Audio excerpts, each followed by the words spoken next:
have to drive back home. I'm not taking any more shots.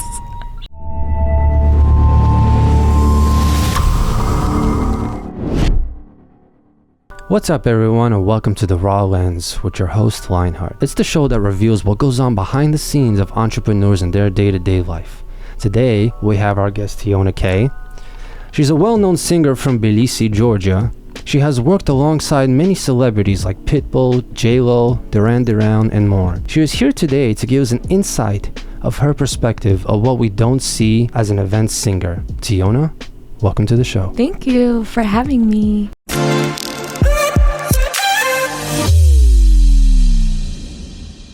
Do you remember your first live performance? What was that like for you? Was it like when you were a little girl, or when did you start? I was never by myself. It was just me and my sister. Like, we had a duet. So my aunt used to teach us singing, and she worked at a JCC. It's like a Jewish community center. Jewish community center. Yeah, in West Orange, New Jersey.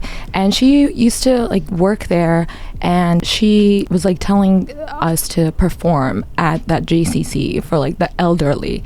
And yeah, we used to perform there all the time, almost every 3-4 months. We used to put on a show, but I was always the scared one. I was always shy. My sister was completely different. I was always shy. I never wanted to sing. So you've been doing this for how many years exactly? You want to know my age? I've been doing it for a long time. Since I was little. That was my first live performance. What's one thing that people don't realize about being an event singer? I think a lot of people don't realize that. Well, we're not robots, right? No, absolutely. We're not robots. Singers get sick. We have problems like everybody else, right? So when you come into work and they expect you to be this happy person all the time, I had a tragedy in my family. My aunt passed away, and then a week after, I had to go perform at a wedding, right? And I was making people happy. I was smiling, but deep down inside, I was still grieving. So it must have been really hard for you to perform. Yeah, but a lot of people just don't realize that we are human beings. Yeah, you know? No matter what you go through, you have to put on the face. Yeah, you have to smile. You have to be energetic. You have to just be completely a different person. Just smile through the tears. Yeah, that's it, right? Can you share a memorable or unusual story you had as an event singer? Unusual? I don't really have a lot of unusual stories, but a memorable one for me is we always used to do these corporate events at Rockefeller Center until COVID hit. There was these huge corporate weddings where we performed at Rockefeller Center for this company that had 1,000 people. Wow. But the best part was, okay, those people that were down where we were performing, they were just random people upstairs, just random tourists just watching you, and it was just a crazy feeling. So that was my memorable moments all the time. Every year we used to do that. So how was it working for celebrities like Pitbull and J-Lo and all those other celebrities that work? What was the experience working alongside with them? Pitbull, we worked with him. We've done events where he was the singer also. And he's super nice. First time I met him, we were in Monaco, and he was just drinking with us, and he was just such a chill person. He even let us take a picture with him, and he was like, "Oh, come drink." But then there's celebrities. I don't want to say, but they're just divas, and we couldn't even go near them. One person, I don't want to say names, but they even had a bathroom dedicated only to him. For their dancers.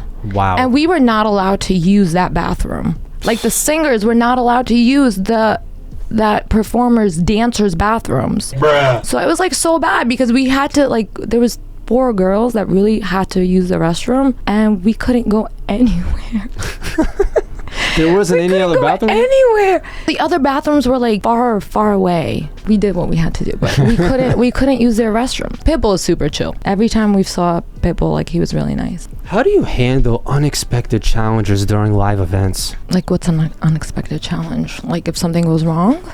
Technical issues or difficulties of crowds, maybe something electrical failure or something like that. How do you handle those types of situations? The people that I usually work with are super professional and they know what to do, and like God forbid something goes wrong, like we'll have like a sax or like a violin or like a percussion, like a and they'll backup. just and like they don't really need a microphone, so they'll just like take over and just start playing random stuff until like the electricity problem gets fixed. Sometimes at venues, a lot of guests, they cause like fire alarms or something like that, or smoking. No, it happens. Listen, it happens. You know, it's. Yeah. I mean, I think something happened like that recently, but there was a really amazing group of musicians that were still rocking the party without any electricity, playing their percussion and the sax and everything and the violin. It was really cool. How do you prepare for an event mentally and musically, spiritually, all realms? Oh, mentally. Especially if it's a very big one. Because I did seen you be in a very big wedding recently. I think it was like a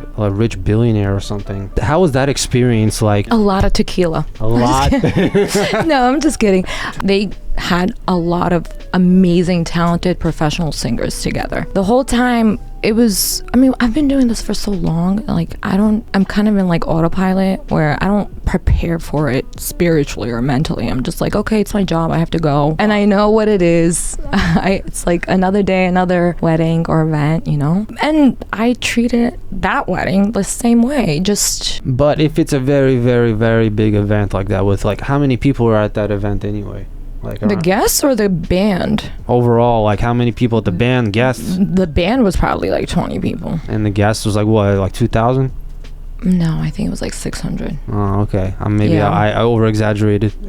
Well, I don't know, maybe it was more, but I think it was 600 or maybe, I don't know. No, but regardless, it was an extravagant wedding based on the video. Yeah, they spent a lot of money on that. Yeah, like 100 mil, I think, at least. Yeah, the dress itself was like insane. Yeah, especially the waterfall ceremony. Oh my God, they literally had like a... It's crazy. What they literally created like a whole wedding. They literally built a landscape just specifically for this party. Yeah. What's your favorite type of music or song to perform? Do you have any favorites? I guess like as a singer, right? You have to know a lot of songs, right? You have to know every type of song, every genre, every language. Not every, but like almost all the languages, whatever. I like singing a lot of like jazz. I love Amy Winehouse. Like I love singing anything Amy Winehouse. Like Tina Turner, I love. Like I don't like singing. I mean, I could sing that Whitney Houston and all that stuff, but I hate it. Like, it's not in me. I like singing songs that, like, I feel it inside. That's what she said. Mm-hmm. I don't know if that makes sense. I don't know. Yeah, you gotta feel the music and, like, you gotta have the spark, the motivation like, to sing. I give it up for all the singers that sing everything, you know? When it's not in me, I don't really like to sing it. Yeah. I mean, maybe I will sing it. I have to sing it, but I don't like it. What's the biggest challenge of being a musician in the events industry? So, aside where everyone's like, oh, I don't have time for my family or whatever. For me, personally, and as like maybe a female singer, right? I think the biggest challenge is like just trying to look a certain way. My biggest challenge was when I gave birth in 2021, right? It was COVID. I didn't have a lot of gigs, whatever. It was not back yet, but then all of a sudden, like, it came back. Like, we started working again right away, and I had given birth maybe like 2 months before, and that was so challenging for me because a lot of people can say like, oh no, that's not true what she's saying. But when I gained weight during pregnancy, when I couldn't lose the weight, right, like I couldn't get a lot of jobs as much because it's like you have to have this certain image, you know, you're a singer, you're on stage. You gotta show an image. Yeah, people will say, oh, then maybe that's not true. It is true. A lot of people, especially these days, like, sex sells, right? Well, I sort of came back into my old pre-baby weight, and they're like, oh my God, Teona, you look so good, you lost so much weight. Like, don't say things like that, you know? Yeah. Because you're literally saying, oh, you look like before, but like, I just gave birth. What do you want me to do? Like, I don't have genetics where it's like, oh, okay, I'm gonna go back to being 100 pounds after giving birth. Yeah. So that was like really challenging for me. And I think maybe for girls in this industry too, like you have to wear heels, you have to like a lot of requirements. put on makeup, and you have to have these nice dresses, and you have to be skinny, and you have to do this and that. So yeah, It's a tough job. Looking good is not easy. So like especially for models, it's a full-time job for them. People think models they have the easy job. It's really not. yeah. You gotta have makeup. You gotta dress. You gotta go to the gym a lot. Yeah, and especially if you're getting older, especially if you're getting older. Yeah, so that's my biggest challenge. So everyone knows that you have a daughter. What is it like being a full-time mom and also working at events, knowing that you come home late mostly all the time? What is it like being a full-time mom and an event singer? Aw. Hi, Alexandra. I love you. Honestly, it's very challenging, right? It was more challenging when she was much younger because she would wake up middle of the nights. They wake up, every 2-3 times a night for something. So it was very challenging in the beginning because I had like no sleep. But I have the best husband ever. When I say like, he helps me out a lot. He stays with her when I'm at work, when I'm getting ready. And then like sometimes when I'm sleep and when I need sleep, he still like takes her. So but right now it's easier because she sleeps through the night. I have her on my schedule. A lot of people are like, she shouldn't be, but this is what keeps me sane. It's like, okay, she goes to sleep at 11:30, right? And they're like, why is she going to sleep so late? Because for my sanity, because when she goes to sleep at 11:30, she wakes up at 11:30, she sleeps through the night, and it makes sense. Yeah, because they get a certain amount of sleep. So if you put her to sleep late, she wakes up late. Yeah, it makes sense. Yeah, like until she goes to school, I'm fine right now because I'm sane, I'm calm, and I'm not like aggressive or like rude or tired if she wakes up early, How old is she, by the way? 3. So she's gonna go to school soon. Yeah, I know. So what are you gonna do after she goes to school? Nothing. I have to deal with it. I have to wake up, take her to school, and then probably go back to sleep, right? At least she won't be there like bothering me all day, right? I mean, listen, the advantage is that you have only work at night, not during the mornings. Yeah, but for me, it's like a struggle because it's like an all-day thing for me when I work. Because I live in New Jersey, right? A lot of my jobs are in New York. Mm-hmm. So it's like an all-day thing for me. I have to wake up. You have to prepare. I have to, like a girl, I need like 2 hours to get ready, right? Mm-hmm. So let's say I wake up at 11, right? I have some time for myself, right? Just to be with my daughter. But then I have to start getting ready. And then I have to drive. Yeah, driving is... So it's like an all-day thing. God bless him. Even when I'm like away or something, he's just like totally... I still don't know how to give her a bath. I mean, I know how to give her a bath, but like he washes her hair and everything. He's just that good of a husband. That's good. I mean, also, how do you like... I know that you travel majority of the time for work, for faraway places. So like, what is that like for the distance of your daughter? I mean, yeah, usually come at night, but what about the distance? Like when your daughter barely sees you, like sometimes for a few days. So my thing is, when I say I'm going away, I have to buy her something. I bribe her with like, oh, mommy's going away, but I'm gonna get you a toy. Barbie or monster truck? Monster truck. Okay. No Barbie? Give you a monster truck. Okay. But that's the only way right now, because I don't think she fully understands. Yeah. Like she doesn't really understand that like if I go, I'm gonna come back. I mean, she knows, but like I think she just wants to get toys. That's why she like pretends like she doesn't know. And I'm like, okay, mommy's gonna go buy you a toy. I'm gonna go work, and then so it's like she's waiting for something. So that's like, it's a bribe. Yeah. How do you maintain your creativity and energy when you're performing? Like I said, a lot of tequila. I'm just kidding. Speaking of tequila, it's coming soon, so just get ready. I'm just not gonna answer questions just to drink. I'm kidding. My creativity, I'm just by like myself. I don't know, maybe I'm a creative person, maybe I'm not, but I'm just me.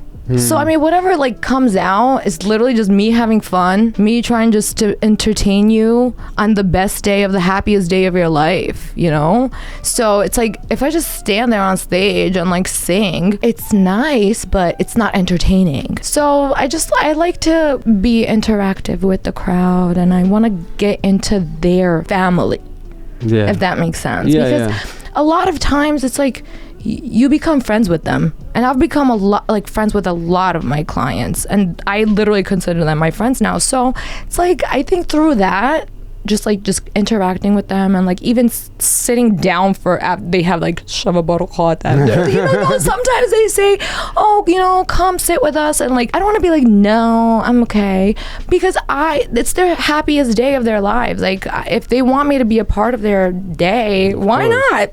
Why not? And then we get hungry too, so like, okay, let's eat and enjoy each other. Best part of the night, you get to have good plov, some nice eggs, especially. So good. Oh no, I don't like eggs. You don't eat eggs? I hate eggs because all I ate. No, I hate eggs. Even the word eggs disgusts me because I ate eggs all throughout my whole pregnancy because I had to. Oh, you had that craving? I had to. No, I had gestational diabetes, and the eggs was the only food that didn't bring my sugar up. So I was eating eggs the whole time, and now not even scrambled or anything? Nothing. Omelets? Nothing. I hate eggs. I never met a person that doesn't love eggs. I hate eggs. And my husband eats eggs every morning. I'm like, oh. What's the most rewarding part about performing at events? Like the smallest things are rewarding. Just even a simple thank you. Like you were amazing. Or what about tips? Tips, yes. And the pay, right? Like it's rewarding, but we don't get tips all the time. A bullshit? Are you sure? I mean, okay, if it gets thrown up in the air, yeah, maybe the musicians get it. Aren't you one of the musicians? Yeah. But I mean, I don't even know what goes on behind that. So I'm not even going to go into that. I mean, the dollar bills, I go to the bank, I deposit them, they think I'm a stripper or something. No, it's not. I am a wedding singer at Baharian events. No, seriously, like I walked in there one time, like at a bank, like to deposit, and I don't know if I'm bugging, but like before COVID, they used to throw more money. Yeah. After COVID, it was like, okay, but like before COVID, I used to get like pretty good, like more tips than my salary sometimes. Yeah. Well, listen, after COVID, everything went up, so that's why it's much less now. It's understandable, inflation and everything. What advice would you give to aspiring musicians that would want to perform professionally? Like someone starting out? Yeah, like someone starting out, but they want to perform professionally. What kind of advice would you give them? I think the best advice is just to sing everywhere, right? Any chance you get, just sing. The way I started this whole thing was like, when I was little, like me and my sister, we sang for the Afghan soldiers that came back, like in Brooklyn Borough Hall. It was like 2000 something, right? And like, we sang the Star Spangled Banner there, right? And then all of a sudden, there was some guy that owned a restaurant, some like Russian guy that owned a restaurant. They're like, hey, he came up to us, he's like, hey, you want to sing at my restaurant? Like, just sing everywhere, because that's how I started. And then also just try to learn a lot of songs in different languages, because you never know when you're gonna need it. Like I have people like that call me and are like, hey, I just got to America and I want to like start working, like can you help me like work somewhere? And I'm like, okay, do you sing Russian songs? And they're like, no, I'm not gonna sing Russian. Like, you're in America, you want to get a job, right? Like, learn Russian songs. Like, I don't even speak Russian. I don't speak Russian, but I had to learn Russian songs. I literally had to write out. But you do understand a little bit of Russian? Немножко. Yeah, I understand everything, actually. Like, I literally had to sit there and write out even like the Hebrew songs or like Spanish songs. I don't speak any of those languages, but you sit there and you write it out because it's like needed. You basically write out the vowels? Yeah, the vowels of the song, even though you don't speak the language. At least how you pronounce it, that's how you write it. Yeah, so just like, if you want to work anywhere in New York, and like what we do, like the weddings and all this stuff, you have to know Russian songs. Of course, especially in New York. Like, you cannot be politically like, like, oh, I'm not gonna sing Russian songs. Like, and just learn all the songs. Yeah, you never know when those might come in handy. Exactly. Like, I learned a Hebrew song, which I don't think I would ever. I loved it. Like, I loved that song, and that's why I learned it. Until this day, I sing it almost all the events. Yeah, it's like when I first heard you sing a Hebrew song, like, what? She speaks Hebrew? Like, I assumed, and that was very good that you. Well, Hebrew sounds a lot like Georgian, so that's why the chuz and all that. Yeah, stuff. What would be your dream event or venue to work on? Like, I'm so lucky that I get to travel with like the people that I work with, and we've been to so many places and I've seen so many things because of our music family that we have. But my dream venue, I don't know. I don't have a dream venue. I would want to go to like Bora Bora or like the mountain, like on the other side, you know? Because like over here, okay, we've been to Mexico, we've been to all these islands, we've been to Dominican, but I want to see the other side. Bora Like we've Bora. even been to Europe, right? Like we've done so many weddings in Europe. I want to go to the other side of the world, like Australia, Maldives, like So how do you see your career evolving in the next few years? evolving. I feel like I don't want to say I'm already at that peak where like I don't see myself evolving. Instead of just being like this event singer, like maybe I can have my own music, like work with producers and write my own music. So or basically whatever. being a solo artist. Yeah, just to have like a memory at least, right? Because I'm pretty sure it's not gonna bring money into my account like that. I mean, not right now, but maybe eventually. That's how all musicians yeah, start. so that's what it is, right? You just evolve that way, like to have my own music. I like where I am right now. I love all the people I work with. So the only thing I see myself doing is just like having my own music. Ladies and gentlemen, we have reached the bonus round of questions. It is called Truth or Shot. And in this segment, the interviewer gets asked very personal questions. And if they refuse to answer the question, then they take a shot. Are you ready? Yeah. Let's do this. What's the most unusual request that you have gotten from an event organizer? I've never really had a special or like a weird request from a client but it's been from like a guests plural. Yeah. Is it gonna be shot or truth? No, it's definitely gonna be a shot because I don't want to blow up spots. Gotcha. All right, I'll join you on this one. Go ahead. Not sponsored, by the way. Don Julio's not bad. It's reposado. This is añejo. Oh, anejo. Okay, even better. There you go. There you go. Oh, look, it's literally the same thing. We got extras. I have to drive back home. I'm not taking any more shots.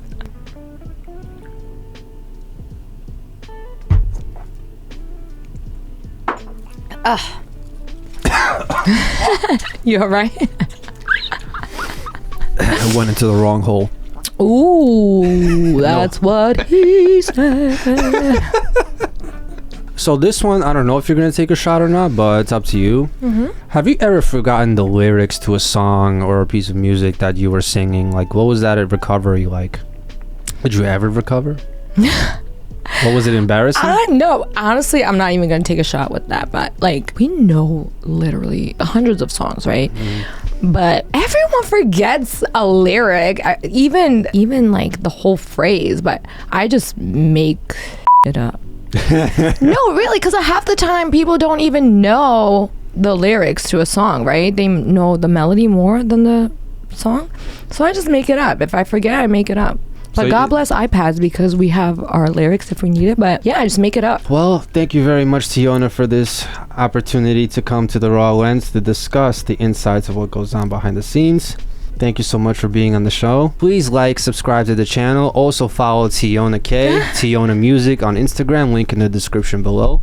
And we'll see you next time. Thank you. Thank you.